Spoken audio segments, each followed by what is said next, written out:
Hello friends. सिंहासन बत्तीसी की नवी पुतली मधुमालती ने जो कथा सुनाई उससे विक्रमादित्य की प्रजा के हित में प्राणोत्सर्ग करने की भावना झलकती है। कथा इस प्रकार है। एक बार राजा विक्रमादित्य ने राज्य और प्रजा की सुख समृद्धि के लिए एक विशाल यज्ञ का आयोजन किया। कई दिनों तक यज्ञ चलता रहा। एक दिन राजा मंत्र पाठ कर रहे तभी एक ऋषि वहां पधारे। राजा ने उन्हें देखा पर यज्ञ छोड़कर उठना असंभव था। उन्होंने मन ही मन ऋषि का अभिवादन किया तथा उन्हें प्रणाम किया।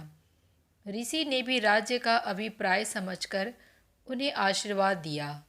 जब राजा यज्ञ से उठे तो उन्होंने ऋषि से आने का प्रयोजन पूछा। राजा को मालूम था कि नगर से बाहर कुछ ही दूर पर वन में ऋषि एक गुरुकुल चलाते हैं जहाँ बच्चे विद्या प्राप्त करने जाते हैं।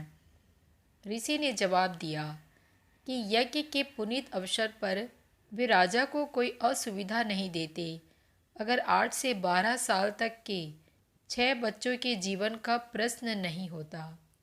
राजा ने उनसे सब कुछ विस्तार से बताने को कहा। इस पर ऋषि ने बताया कि कुछ बच्चे आश्रम के लिए सूखी लकड़ियां बिनने वन में इधर उधर घूम रहे थे। तभी 2 राक्षस आए और उन्हें पकड़कर ऊंची पहाड़ी पर ले गए। ऋषि को जब वे उपस्थित नहीं मिले तो उनकी तलाश में वे वन में बेचैनी से भटकने लगे। तभी पहाड़ी के ऊपर से गर्जना जैसी आवाज़ सुनाई पड़ी जो निश्चित ही उनमें से एक राक्षस की थी। राक्षस ने कहा कि उन बच्चों की जान के बदले उन्हें एक पुरुष की आवश्यकता है जिसकी वे माँ काली के सामने बलि देंगे। जब ऋषि ने बलि के हेतु अपने आप को उनके हवाले करना चाहा तो उन्होंने असहमति जताई। उन्होंने कहा कि ऋषि बूढ़े हैं और काली माँ ऐसे कमज़ोर बूढ़े की बलि से प्रसन्न नहीं होगी। काली माँ की बलि के लिए अत्यंत स्वस्थ क्षत्रिय की आवश्यकता है। राक्षसों ने कहा है कि अगर कोई छल या बल से उन बच्चों को स्वतंत्र कराने की चेष्टा करेगा तो उन बच्चों को पहाड़ी से लुढ़काकर मार दिया जाएगा। राजा विक्रमादित्य से ऋषि की परेशानी नहीं देखी जा रही थी। वे तुरंत तैयार हुए और ऋषि से बोले, आप मुझे उस पहाड़ी तक ले चले। मैं अपने आप को काली के सम्मुख बलि के लिए प्रस्तुत करूँगा। मैं स्वस्थ हूँ और क्षत्रिय भी। राक्षसों को कोई आपत्ति नहीं होगी। ऋषि ने सुना तो हतप्रभ रह गए। उन्होंने लाख मनाना चाहा पर विक्रम ने अपना फैसला नहीं बदला। उन्होंने कहा, अगर राजा के जीवित रहते उसके राज्य की प्रजा पर कोई विपत्ति आती है तो राजा को अपने प्राण देकर भी उस विपत्ति को दूर करना चाहिए। राजा ऋषि को साथ लेकर उस पहाड़ी तक पहुँचे। पहाड़ी के नीचे उन्होंने अपना घोड़ा छोड़ दिया तथा पैदल ही पहाड़ पर चढ़ने लगे। पहाड़ी वाला रास्ता बहुत ही कठिन था पर उन्होंने कठिनाई की परवाह नहीं की।